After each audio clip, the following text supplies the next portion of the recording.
So welcome everybody. I'm very happy to have you all here. My name is Kayla.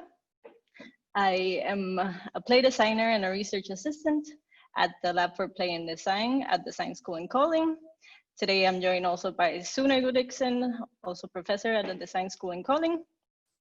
And today we will be sharing with you guys a game that's been in development for the past few months. We've been working recently on it. And I've been looking forward to sending it out into the world and see how can people take over it, use it in their own teams, and see how it could be used as a tool for building trust in remote teams. The game is called Proximity Seeker, and I describe it as a little magic protocol for displaced teams. The main goal of this session today is for everyone to get a sense of what it feels to play the game. They can get the experience of using it, but also they will get some tips on how to facilitate it and how to bring it into your own sessions.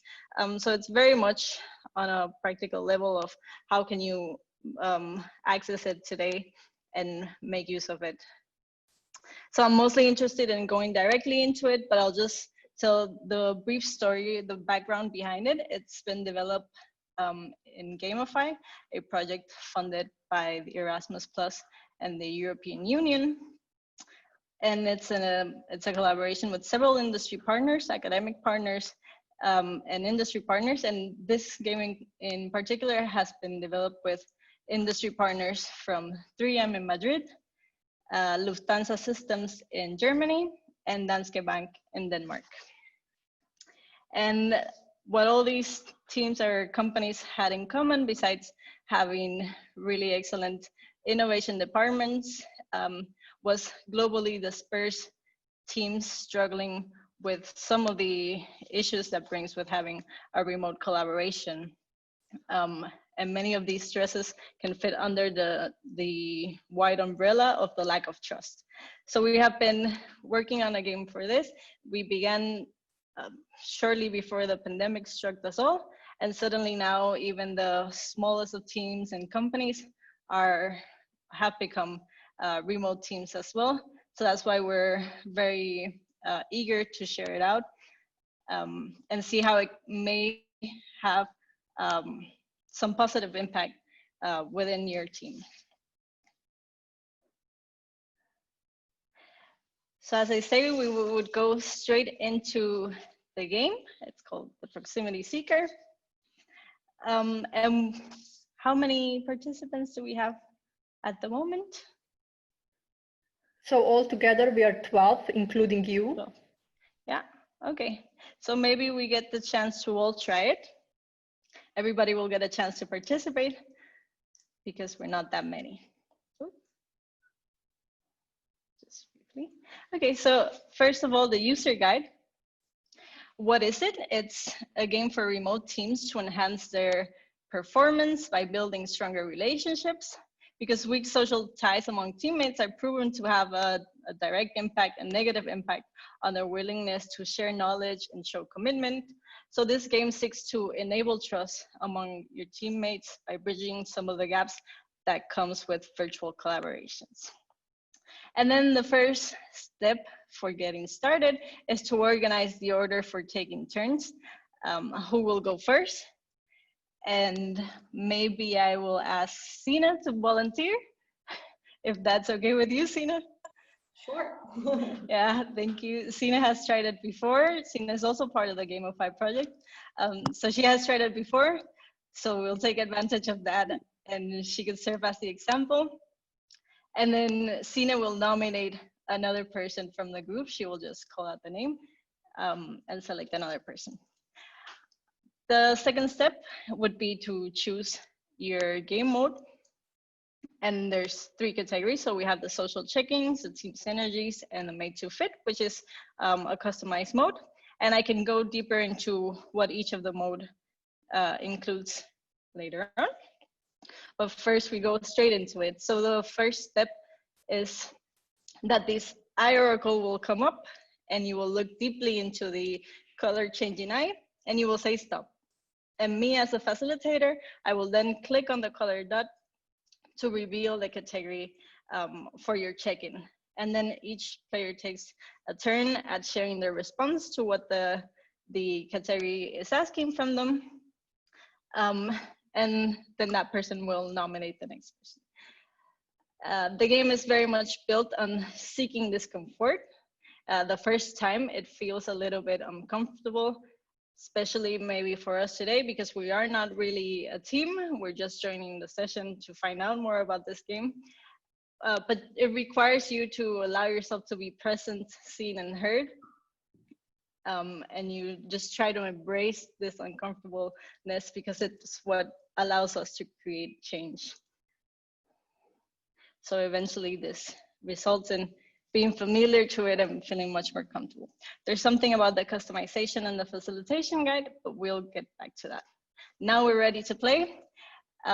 These are the 3 categories. So we have the social check-in, which is a powerful ritual to open or close meetings with a stronger team. You allow yourself to be present, seen, and heard by everyone here. The team Synergies is about sharing work profiles to reveal a fortune of cross-project knowledge. And the Made to Fit is a customized category that it allows you to create your own set of categories. Today, we're gonna be trying the social check-in, which might be the most relevant for us today as a team of strangers. So, Sine, you look deeply in the eye and you tell me stop whenever you're ready. Stop, please. Oh, sorry, I did. Whenever. It's a delay. It's the internet delay. Okay. So, Sina, you get the stinky fish. The stinky fish is a metaphor for that thing that you carry around but don't like to talk about. But the longer you hide it, the stinkier it gets. This is a method by the Hyper Island. So it asks you to share with us maybe a fear, an uncertainty, or an anxiety of the moment. My fear is actually right now that I'm not gonna make it home dry because it's raining a lot today. So I'm with the bike because all the trains they're on a strike today, so no trains are going. Oh wow! So that's a fear, and maybe a uncertainty is that I'm off on vacation next week, but we have no idea where to go due to Corona. So that's an uncertainty, and I'm anxious. I don't know, maybe that all comes together in one, like the whole situation right now that no one really knows where it's going to take us. Yeah. So let's put it that way. Yeah. Okay. Thank you for sharing, Sina. And I hope you get home dry. Me too. Thank you. So now you can nominate the next person that should try it. I'll go with Alma. Alma. Hi, Alma.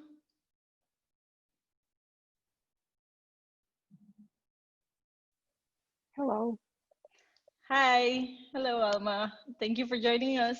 Would you like to check in by looking deeply into the eye and saying stop? Okay. Yeah.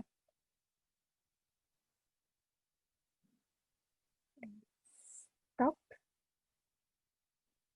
Okay, you get the official one, which is called Sharing is Caring. So if you can please share something that you've learned last week with us, that was either practical, fun, insightful. You could do one of them or you could do all of them. Well,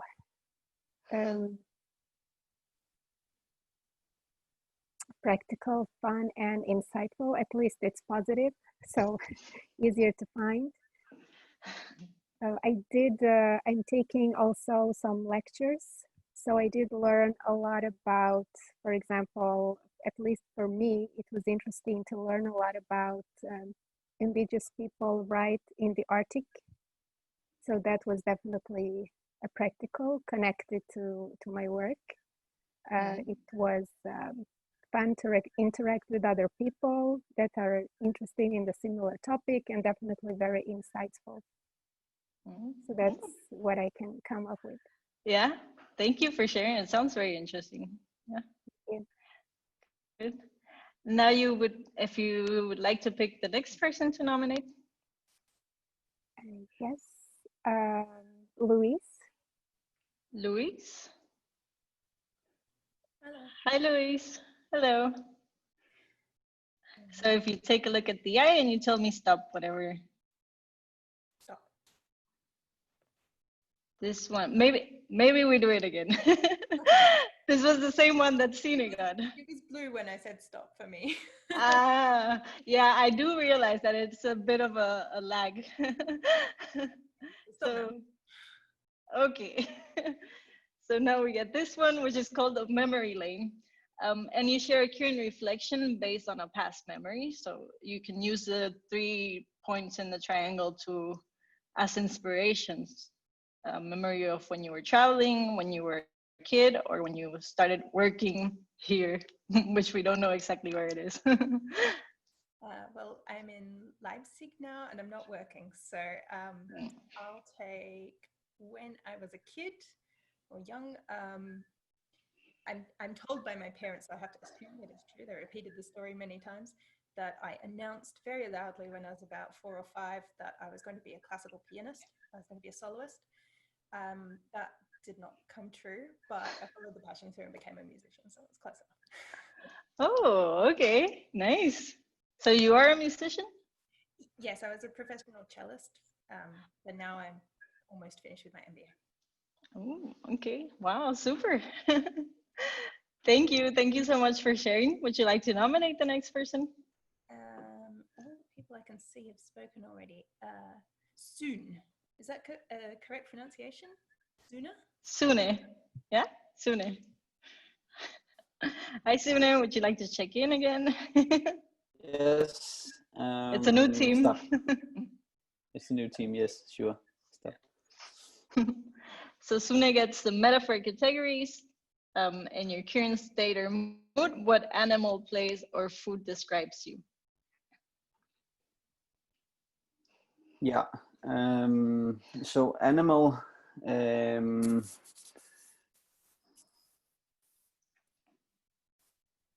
I think maybe a tiger today. That would be a fine one, because I'm feeling like I'm getting a lot of things closed and just being out there trying to get around to all stuff and so on. It's the best I could find for today.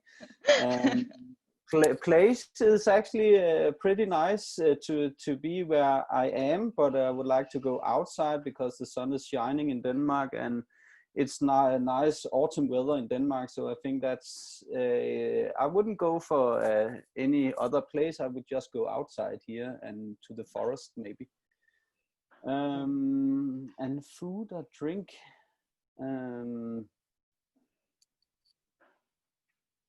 I just learned that a colleague just got a PhD position, so maybe we should have champagne based on that.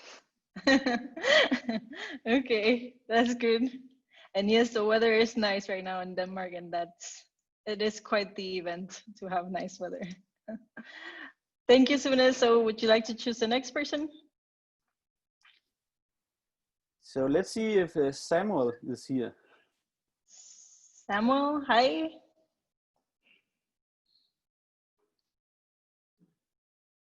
If he is not here, we could go for Martin. Martin, hello, Martin. Hi everyone, can you hear me? Yes. Yes. Yes, we can hear you. Perfectly. Hi, whenever you say stop. Stop. Okay, you get the light blue, which is foresighting futures. So you decide if it's work or personal life related, forget the past. How is the end of your week looking? So you can share the scenarios for what is possible, what is probable, and what is preferable. All right. What is probable is that there's still a lot of work to do. And I don't think that before the end of Saturday, I will have finished all of the stuff that I would like to do. And what is preferable is that a lot of the work would have been or will be finished before, and I could use the time to spend it with my children. Yeah, what is possible is that after all the work is done, I will have some drinks after that, maybe a beer or wine or wine spritzer or whatever. That is definitely going to happen at the end of Saturday or Sunday, whatever. Okay, that sounds nice. At least there's some optimism related to it. Definitely. Thank you so much, Martin. Would you like to select the next person? Oh, who's left? Lillian? Is Lillian there? Lillian. Hi, Lillian. Are you there?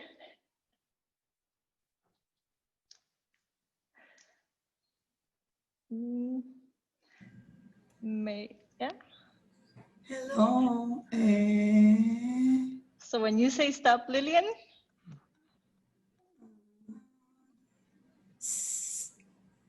Stop.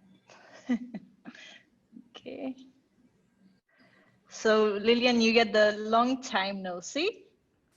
You decide if it's work or personal life related, and you can share with us since we last met something that you did, something that you saw. So I saw, I did, or I was. Our personal life related. Since we last met, I saw. No, could you explain me, please? Something that you saw. So yeah, because we haven't seen each other in a long time, so maybe you can just share with us something that you have seen recently, something interesting that you saw this week. Maybe you saw the beach or... Yes, I went to the beach last week. Okay. And I guess that was a nice landscape for you. Okay. Thank you, Lillian. Would you like to select the next person? And let me see. I think there's Abdul and Karina. And Karina. Yes. Karina. Yeah. Karina, thank you. Hi, Karina. Hello there. Hi. Oh, I get to look at my eye. Okay. Yeah. Stop. Okay, you get the red one. So 2 out of 3 personal reflections. Personal reflection. Lillian, can you please mute? So Karina, you can share with us 2 reflections that are real and 1 that is fake. So a light or fun, a fake, and a deep one. Oh, wow. Okay, so it's 2 that are true and 1 that's fake. Yes. All right, personal reflections. So let's see. We're in home confinement here in Paris, and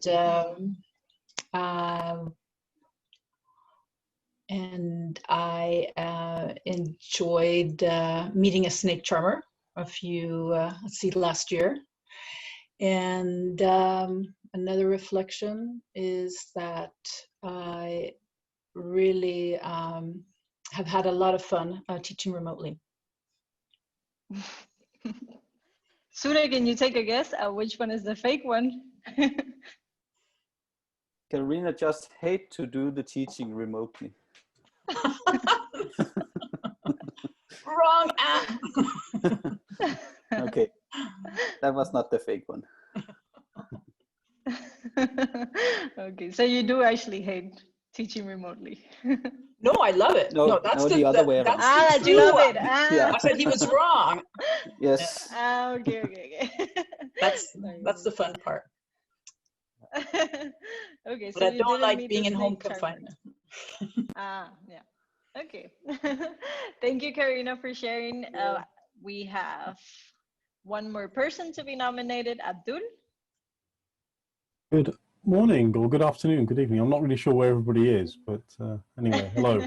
Hello. Hello. Okay. So Stop. you get this Good, one. I got the blue. Can't Yeah. remember now if we did it or not. Oh yeah, it was the same as Sune. Okay. Um, Choose another one would if you you like to want. do this one or would you? Yeah. Yeah, let's choose a different color. Yeah. Okay, let's give it one more try. Stop. Ah, we got this one No, as we well. got So just tell me a color, maybe. Let's just go for the orange one in the top left-hand corner. There we go. Oh, top one, right at the very top. Oh, No, was it that'll do. this That's one? fine. That's fine. That'll do. It's fine. It's one of them. Okay, Okay, so so this one is the what is guilty your latest pleasures. oh, yes, yes. Okay, so the lockdown has an amazing side effect for wanting to eat more chocolate. And unfortunately, I've had to indulge in it. And it's not been very helpful at all. So, yeah, okay. That's it. Plus, I drink more tea now as well, because I'm only like 3 steps away from making lots of cups of tea. So chocolate and tea usually go very well together. Nice. Okay. Is there any hobby or show or song that you're also Right now, indulging on? well, yeah. So I do enjoy going to the gym and exercise, but I've not been able to do that. So I guess the habit is not being active is my guilt right now. Okay. which is really sort of not very good, but yeah. And a show or a song. Okay, yes. So one of my all-time favorites, and this is going to age me now, is Billy Joel's the Who Lit the Fire. Yeah, that's one of my all-time absolute favorites. And if another one was Elvis Presley's In the Ghetto. Those Nice. two, those two are absolutely, yeah. So there you go. That's great. Thank you for sharing, Abdul. You're welcome. So I think now everybody has taken a turn. Now we can go back and I can just perhaps show you through the team synergies to give you a sense of what kind of categories would be included in this one that is more related to sharing knowledge and sharing your working profiles and your work backgrounds. So perhaps the talk of town, which is related to what is the most talked issue at the moment in your department. We have inside out scoping, so who else could benefit from the work that we're currently developing as a team, an approach, a tool, or a method that we have been using. The innovation killer, describe a situation in another project where resistance was strong. What was the cause of this and what was the takeaway from that experience? And you share the resolving factor, what was the feared factor.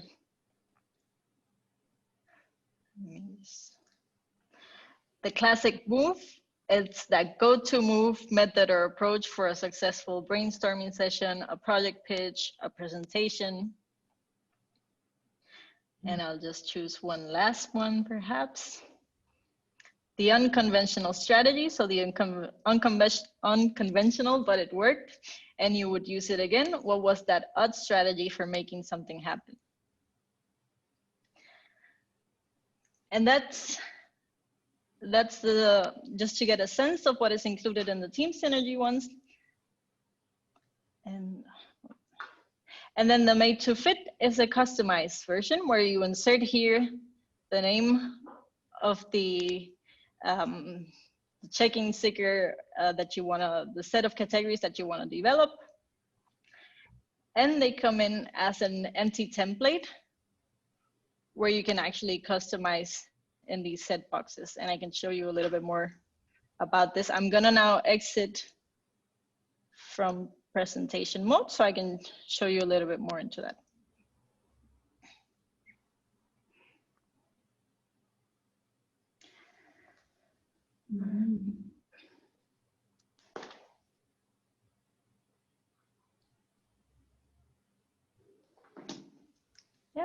So this is the facilitation guide. It's one of the documents that you will be able to download at the end of the session. And it allows you to just prepare and be ready for just taking in the tool and maybe customizing it, maybe just using the existing categories, but how can you customize it around your needs and around the session, around the team that you will be facilitating it with. Some of the information that you can find here, it's a little bit more about the game modes. So the first one that we have tried, the social check-in, it provides for extra information, that information that we typically acquire through the informal interactions that we have when we are sharing a physical environment, a physical workspace. And these are the typical interactions that we have in the hallways, by the coffee machine, by the copy machine. These interactions are actually key for building the sense of familiarity that we have to our teammates, and they seem to be completely lost when we have to move to remote or displaced working teams. So that's the more social one. On team synergies, as you saw, it's because when working remotely, the chance that we get for exchanging knowledge, inspiration, these cross-project knowledge internally within our organizations, it's often lost because our interactions are minimized just to schedule specific agendas. So we often miss the opportunities for doing these synergies among the work that is being done within the same organization or company. And additionally, also we also can work on the sense of familiarity by knowing more about the background, about our professional backgrounds or the professional background that our teammates have. So in the research of the things that can help for the lack of trust, sharing profiles and revealing profiles, it's one of the main things that we can do to help that. And within sharing profiles, it's important to include information of both of that personal side, but also of the professional side, of the professional background that can give you knowledge to understand what kind of teammates are you having, what kind of work they have done before, and what departments are they placed. Yeah. And then finally, the one that is, that I mentioned that it's customized, I will exit the presentation mode just so I can show you how it works. So basically from this slide here, it has text boxes where you can just write in the title for your session. And then you have a set of 9 slides where you can already add your topic. You add the 3 points, you add the title, and you add a set of instructions right here. And once you have created 9 categories that you have customized in order to fit very well with the need of your session or the team that you're going to be facilitating it with, it's ready to be used because they're already connected to the links here. So once that is done, they are already showing up here.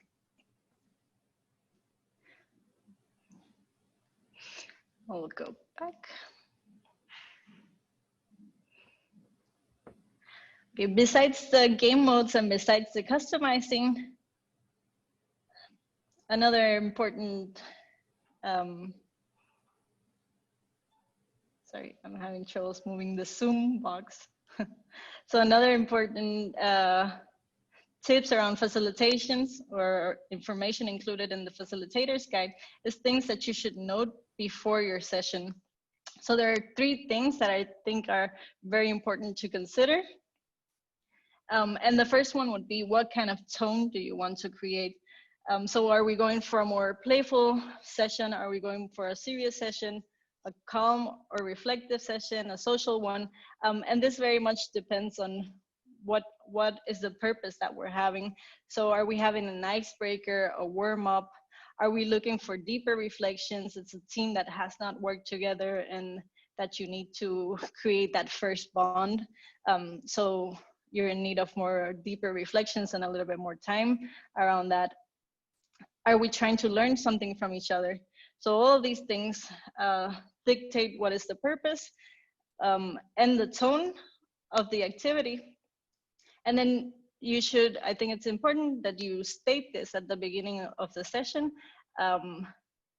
and that you can reflect this in the tone of your voice. So if we're going for a playful session and we're open for having a bit of more socializing, you as a facilitator, you reflect that. If we are in a smaller or a more tight frame of time, then we keep it more to the point and you continue the pace steadily around the exercise.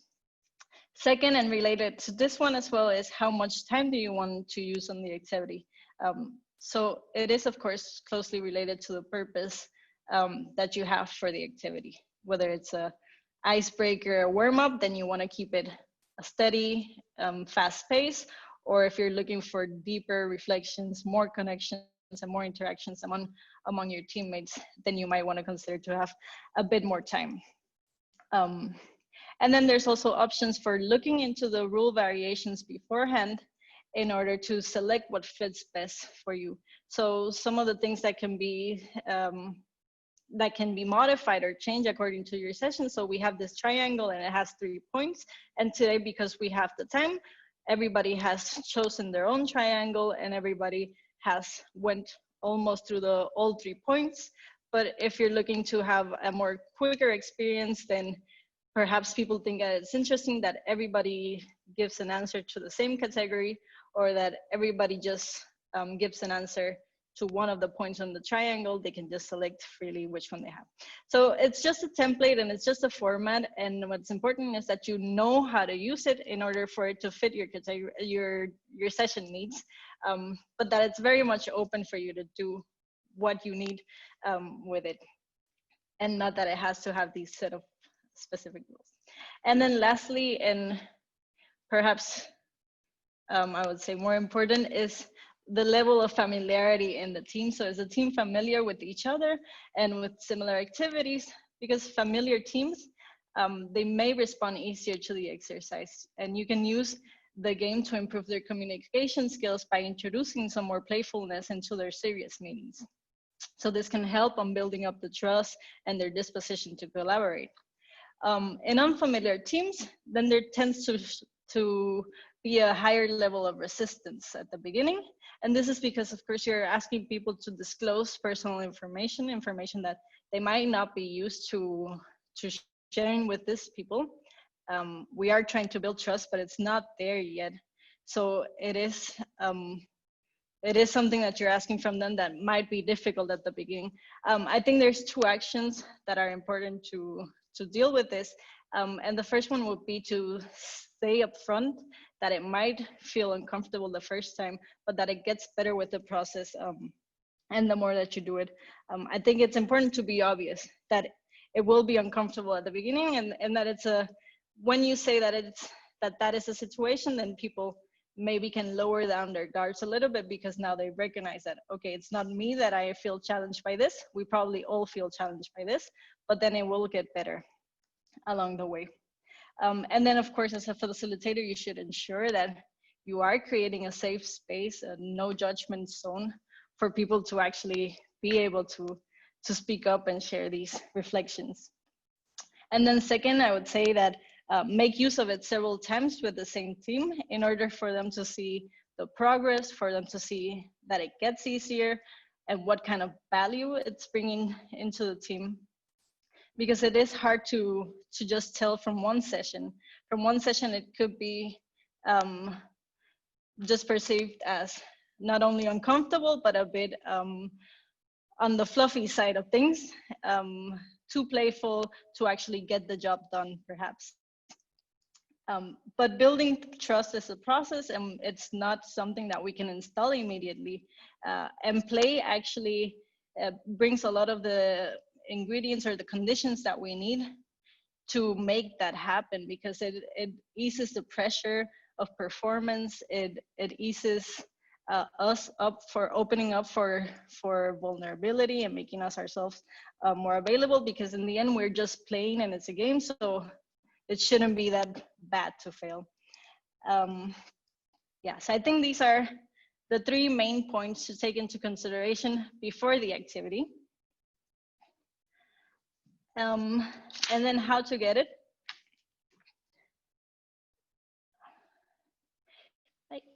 Sorry. So you can go to, sorry, I'll put the slide once again, to gamifyproximityseeker.com. It's also in the chat. Okay, thank you, Sune. And then you will see this. You can still see my screen, right? Yes. Yeah, okay. So you will see this page in gamifyproximityseeker.com. And here you can download the different files. So here you can download the Keynote file, the PowerPoint file, the facilitator's guide, and the category sheet. I haven't mentioned this one. The category sheet is a Word file that contains all the text from these different categories as an overview. So you can see all of them, you can choose. Maybe there's some from the social checking that are working for you, some from the team synergies that might be working for you, and then you might want to create a few new ones. And then you have your 9 new categories that you would like to include on the customized version. But all of the files are available here. Yeah.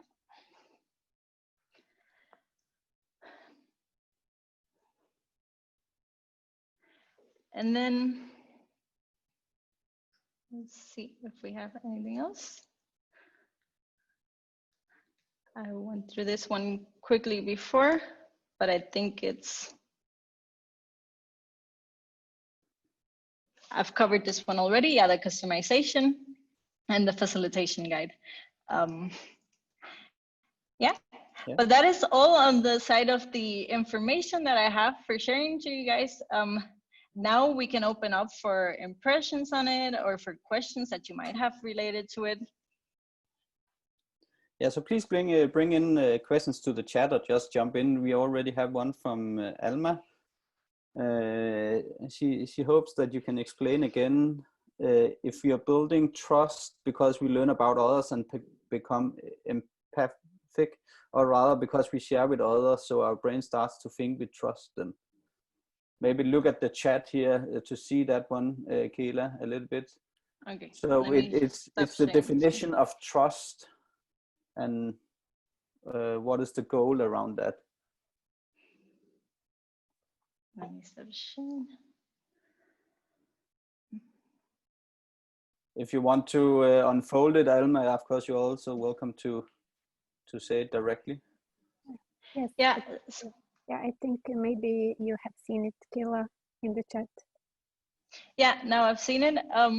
Yeah, so maybe I've mentioned something related to this before, but it is based on revealing profiles. So it's not that because we're just socializing, our brain starts thinking that we now trust them, but it is because we're gaining a sense of familiarity from the type of information that we're getting from them, because we're getting information about a bit about their personal lives and a bit about their professional backgrounds in order for that trust to be built. Because we engage in this game also, and we allow ourselves to be present. We allow others into our personal space and into that reflection. It's that we put down barriers that can help on building the trust.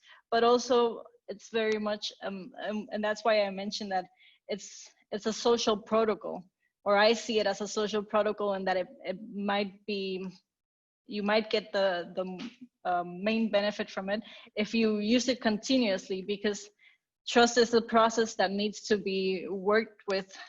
You cannot do it just by doing it once. So the more that you can do this and kind of work it out as if it were a muscle that we're building, then we can start to build that trust to the point where you don't need the tool anymore. It's just a tool. The game, it's just merely a tool. So it is totally fine that at some point the team grows out of it, because now we have outgrown it, and we can have that level of disclosure with our teammates without the need of a visual tool. Okay, and there's another question. Yeah. So I have a question, yes. So a lot of this was essentially verbal. Mhm. To what extent do you think video should play a role in the game? Because there is no video cues in there. I mean, it's all verbal. So, what thoughts have you had, and what's the extension that you'd probably want to do there? Yeah, video, you mean as in sharing, having a camera on? Yes, of course. Because I mean, for example, this group here, you know, some haven't, some have, and that's a big part of trust building. Yeah, exactly. I think that's one of the other key points that was very common throughout all the theory and the literature. The fact that we can look into each other's eyes is what really gives us the possibility of building trust in, as well. So to me, it was at the beginning a bit of a conflict, because as I mentioned, this started before the pandemic with 3M, and also talking to other employees from other companies. And the tendency also from the literature is that employees wouldn't normally have their cameras on. So not only you don't get to see people into their eyes, but they were also multitasking many times. But it seemed almost like it was too much to ask to force people into having the cameras on. So the game was developed in a way that very much it builds on the verbal interaction, but that we can nudge somehow for having this eye-to-eye conversation somehow, because, or at least fully present, because you do need to look into the screen, and you do need to look into what's going on here. Once the pandemic hit, it seemed that there was a change in how employees would react to having a camera on. From the conversation that we had afterwards with 3M, their situation previous to the pandemic was rather negative. The comments that we would hear, it was a very difficult situation, and it seems like the pandemic almost brought some kind of positivity around their working habits, because suddenly now everybody's working remotely, so now we have to find better ways to do it. So now everybody was committed to turning on their screens, their cameras, and being more present in the meetings. So yes, it was intentionally developed for it to rely mostly on the verbal interaction rather than the camera. But it is suggested that yes, as much as possible, we need to turn those cameras on, because it definitely makes a very big difference.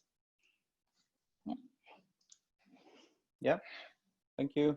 There's another question in the chat from Martin. Thank you. Sorry, I was on mute. Thank you. Okay. Yeah. Okay, there's a question from Martin as well in the chat. He's asking, can there be too much trust? So can we open up too much? Can we share too much from our lives and so on? Yeah, I think there's maybe two ways of saying that we can share what we could say that is too much trust. The first one I have experienced, perhaps with our internal team, with the play team, because we know each other very well. We tried it internally. I think the problem around sharing too much there was that it may produce too much distraction to the work agenda. So it suddenly becomes too fun, because we actually already have too much trust. So we're suddenly all talking about what we did in the weekend and making jokes around it. And each category, we kind of, when someone has an answer, we might already feel the liberty to just come back with a reaction, because we know these people. So I think that was one example of where there might have been too much trust, but it was also a casual, an informal session just for, perhaps just for trying out the game, but or not a fixed agenda. So for us, it wasn't a problem. But in cases, I do think that it could happen in teams that are very familiar with each other, and it's the challenge of the facilitator to keep the order, keep the track of time, in order for it not becoming a distraction, and for it not becoming too big of a disruption in the working agenda that we might have on our meeting. And then the other situation that I can think of where there maybe can be too much trust. Perhaps it becomes too emotional for someone. But I haven't had this experience, so it's just something that I could, maybe visualize happening. But I haven't had this experience to say much around that one. Okay, and yes, from Lucia as well, around cultural aspects. So have we seen any difference when playing with people from Spain, Germany, or Denmark, or other locations or whatever? Have we seen a difference? I would say at the moment, we haven't seen a difference, because the people that have been, when we have brought these very international teams, the people that have been participating have been invited to the sessions or have taken on the opportunity voluntarily. I do look forward to trying it, for example, in Danske Bank, where they have people from Denmark and people, I think it is from, I can't remember the name and I'm not gonna say the wrong country, but completely from another place, from Asia. And they do think that there's some difficulties and a lot of cultural differences in that one. And also the experience with 3M, collaborating with people of Spanish and French, seems to be existing tensions that need some resolving. But yes, I would say that. Yeah. Okay. Just to add on to that comment, it would be interesting to test for, because my research is around knowledge sharing across cultures, and there varies, there are certain considerations you have to make. So it could be interesting to test for that with your tool. I mean, there may be, I think there's some ways that it can speak across cultures, to open up the team members, but maybe the way it's presented to certain cultures may need to be considered. Mm-hmm. How those cultures are invited to share and so forth, how it's framed. Yeah, that's right. Thank you, Karina. Yeah, and we had a similar comment in the morning session. There was another person that said that for them it is very common to actually share a lot of personal information in the workplace, whereas in Europe and in other countries or other European countries, that is not the case. So the person could see that there was like some differences there on how people would react to it. Yeah, and I want to bring in the final question, Kela. Again, we have talked about this before, about scaling up, and the reason why I mentioned here is because we have of course some talks and so on with the companies around how to use it for 50 or 60 or more participants, and maybe make use of the breakout room function in Zoom. So could you maybe unfold a little bit how we intend to maybe do that if there's more than 10 participants, for instance? Yeah, so we have been approached by several of our industry partners that would like to use it in activities that have 50 to up to 70 participants, which is a lot of people. If you're giving a 2-minute speaking slot to everyone, it might become 2 hours of sharing reflections and checking in. Not very effective if you do it like that, but it is perhaps possible to do it by using breakout sessions or breakout rooms, where you divide the group into smaller sections of 8 to 10 people. The biggest challenge with this is that it requires a bit of extra preparation previous to the session, because then that requires that for each breakout room or each breakout session, you need to have a facilitator or at least a game master that is carrying on the activity,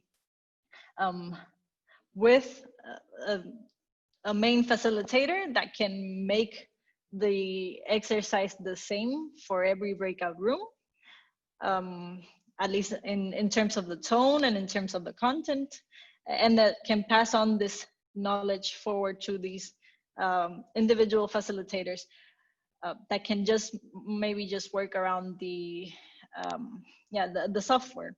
So in that sense, it's not, as you see, it's not a very complicated game. It's based on Keynote or PowerPoints. It's click-based. So it's fairly easy to facilitate it in the practical sense. It does require some preparation previous to that, but of course, yeah, you can provide for that. Yeah. Could I ask one more? Yeah. Sort of following on from that and one of the previous questions, do you have in mind a specific time limit that you would say is it sort of a good length of time to be playing this before the entire session becomes checking in or too distracting? Yeah, I think that varies according to the amount of people that you have in a team. So far, I've been trying to keep it to 20 to 25 minutes in each session, which tends to be at the higher end of time that companies might have available for these kinds of activities. But I think that's just a matter of prioritizing. How much do we want to prioritize this kind of exercises? But I estimate that it's somewhere around 2 minutes that should allow for a person to share a brief reflection. And I tend to try to keep it to 20 minutes. Yeah. And following on from something else, it's been my experience in lectures particularly that quite often people are multitasking, like you said, on not really there, and they might hear their name called, but they're not really present. Have you had any thoughts about how to get everybody really there, like sort of randomizing it somehow or making it quicker, or I don't know? Yeah, no, that's interesting that you bring it up, because we have tried something related to this. It was a wheel with all the name of the participants. So the participants wouldn't know when their turn was up. The issue with this is that it becomes a challenge to create a wheel for each time that you're gonna use this. It's not as easy as creating these templates where you just drop the text, because you need to make this wheel animation for it to move. So we have created this wheel that was very useful for a specific session where we could have the name of the participants before. And I think it had great results, because I think it did that. It kept everybody on, like, oh, maybe now they're gonna call my name, like I have to be there. So that worked well, and I'll definitely look into how can we maybe incorporate some kind of randomizer. I've been thinking maybe it's a matter of assigning numbers instead of names, so we can have a standardized wheel that, yeah, participants are assigned a number, and if your number is called up, then it's your turn. Yeah. And thanks for sharing it all. It's great. Yeah.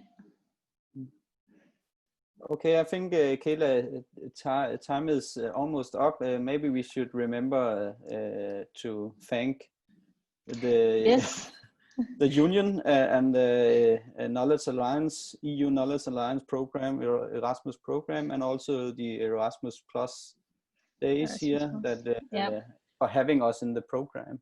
Yeah, and Lucia and Anna for setting up the session for us and promoting it as well. Yeah. Any final comments here, Kayla? No, thank you everyone for joining. You have the web page where you can find the material.